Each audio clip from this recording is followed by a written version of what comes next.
전통적인 벼농사는 모를 기르는 과정인 육묘부터 시작이 되는데요. 건전하고 튼튼한 모를 길러서 적기에 모심기를 하는 것이야말로 바로 풍년농사의 지름길이 되겠죠. 그런데 이런 육묘 과정 중에서 병해나 생리장애로 인해서 해마다 피해가 크다고 하는데요. 지금부터 벼 육묘 장애 대책에 대해서 함께 알아보시죠. 박사님 안녕하세요. 네, 안녕하세요. 네, 육묘기에 장애가 발생하게 되면 피해가 크다고 알고 있는데요. 주로 발생하게 되는 육묘 장애는 어떤 것들이 있을까요? 네, 모짜리에 주로 발생하는 장애로는 키다리병과 뜬모, 모잘록병 등이 있는데요. 최근에는 환경관리 소홀로 인한 장애도 크게 늘어나고 있습니다. 이렇게 육묘 장애가 심하면 재파종까지 해야 돼서 농작업에 차질이 생기고 경제적으로 큰 피해를 받게 됩니다. 네, 박사님 말씀을 들으니까 육묘 관리에 더욱 주의를 해야겠다는 생각이 드는데요. 그렇다면 육묘 장애는 주로 어떤 경우에 발생하게 되나요? 네, 벼를 육묘할 때는 적절한 온도와 햇빛, 물, 그리고 상토 등의 환경 관리가 필요한데요. 지나친 고온이나 저온, 큰 일교차, 강한 햇빛에 노출 등 환경 조건이 좋지 않을 때 관리를 소홀히 하다 보면은 생리장애나 병해 같은 육묘 장애가 발생하기 쉽습니다. 네, 그렇다면 육묘 장애가 발생했을 때는 어떻게 대처를 해야 할지 자세한 설명 부탁드릴게요. 네, 그럼 육묘 장애 증상과 대책에 대해서 하나씩 살펴보는 게 좋겠네요. 우선 모짜리에 많이 발생하는 뜬모부터 함께 보실까요? 뜬모는 온도 스트레스에 의한 생리장애로 낮에는 온도가 35도 이상 올라가고 밤에는 10도 이하로 내려가는 등 일교차가 큰 상태로 2, 3일 이상 지속할 때 발생하기 쉬운데요. 이때 토양 수분이 적고 상토의 산도가 높으면 피해가 더 증가합니다. 뜬모가 발생하면 급격한 온도 변화로 낮에는 잎이 시들고 밤에는 다시 살아나는 현상을 반복하다가 잎이 황갈색으로 변하면서 결국 모가 말라 죽게 됩니다. 뜬모를 방지하려면 밤낮의 일교차가 클 때는 모짜리에 물을 깊이 대서 야간 온도를 올려주거나 부직포로 모짜리를 덮어주면 됩니다. 뜬모 발생을 예방하려면 이렇게 관리를 하면 되겠네요. 그런데요, 뜬모와 비슷한 증상의 병이 있다고 들었어요. 네, 모잘록병이 있는데요. 뜬모랑 증상이 비슷해 보이지만은 모잘록병은 곰팡이로 감염되는 병입니다. 모잘록병도 뜬모처럼 온도가 낮에는 35도 이상 올라가고 밤에는 10도 이하로 내려가는 등 밤낮의 일교차가 클 때 발생하기 쉬운데요. 모잘록병에 걸리면 종자 부위에 곰팡이가 발생하면서 상토와 모가 닿는 경계 부인 지제부가 썩고 시들어서 말라 죽게 됩니다. 모잘록병은 뜬모와 증상이 비슷해 보이지만 곰팡이가 보이고 모를 잡아당기면 지제부가 뚝 하고 끊어지는 점이 다릅니다. 곰팡이에 오염된 상토를 사용했거나 상토의 산도가 6 이상 또는 4 이하일 때 건조하거나 과습하면 많이 발생합니다. 모잘록병을 예방하려면 출하기에는 온도가 35도를 넘지 않도록 관리하고 녹화기에는 저온에 대비해서 온도를 25도 내외로 유지해 줍니다. 그리고 상토의 산도는 4.5에서 5.5 정도로 맞추고 파종 3일 전에 모잘록병 약을 상토와 혼합해 주는데요. 모잘록병이 이미 발생했을 때는 발병 초기에 적용약제를 뿌려서 방제해 주면 됩니다.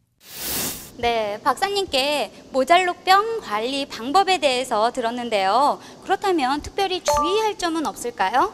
네, 비닐하우스 육묘는 고온 조건이 되기 쉬워서 모잘록병이 발생하기 쉬운데요.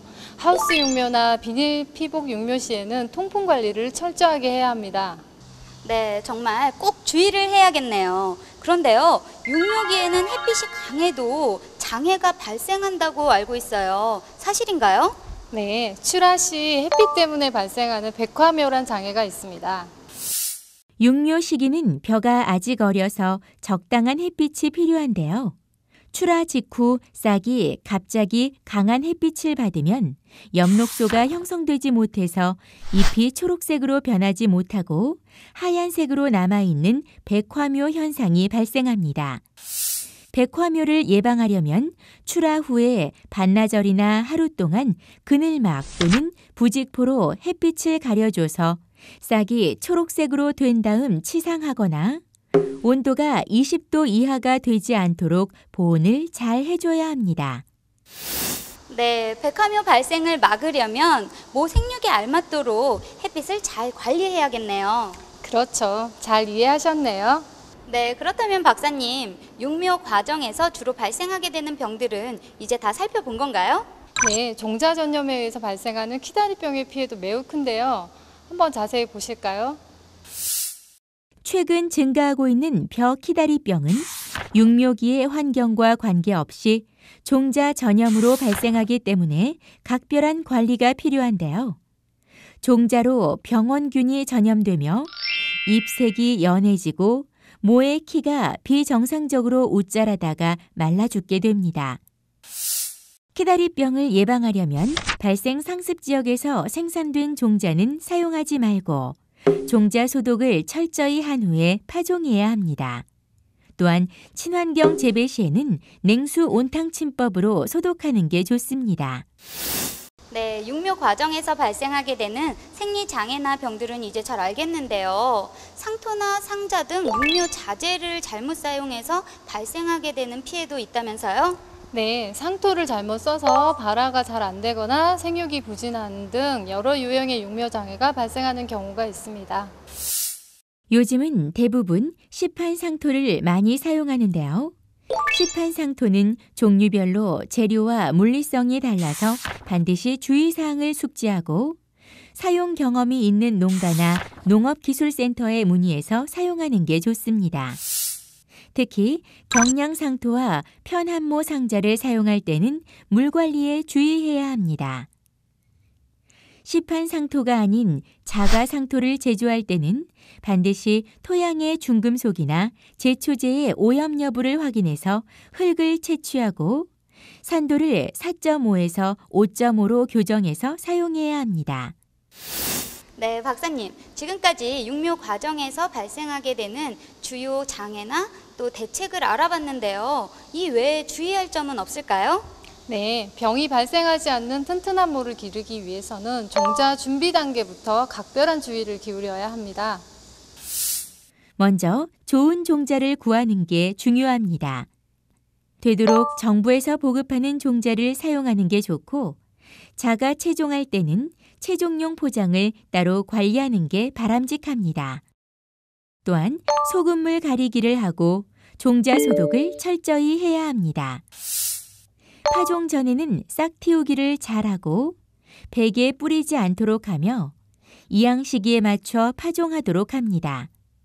파종 시 싹 틔우기를 충분히 하지 않으면 발화가 불균일할 수 있습니다. 파종량이 너무 많거나 상토를 많이 덮거나 젖은 상토를 덮으면 출하 시에 뿌리가 상토를 밀고 올라오면서 모가 들뜨는 현상이 생길 수도 있습니다. 이렇게 발화가 불균일하거나 들뜬 모가 생기면 모판의 생육이 불균일해져서 기계 이양할 때 결주가 발생하여 수량이 낮아질 수 있기 때문에 파종할 때 매우 주의해야 합니다. 들뜬 모가 이미 발생했을 때는 가는 물뿌리개로 물을 서서히 뿌려 상토가 뿌리로 내려앉도록 해주면 됩니다. 튼튼한 모를 기르려면 종자 준비부터 잘 해야겠네요. 오늘 말씀 정말 고맙습니다. 네. 벼농사는 모짜리 농사가 밭농사라고 하죠. 그만큼 모를 잘 키우는 게 참 중요한데요. 고품질 쌀 생산의 첫걸음인 육묘 과정에서는 튼튼한 모를 기르는 게 가장 중요하다는 것 꼭 기억하시길 바라겠습니다.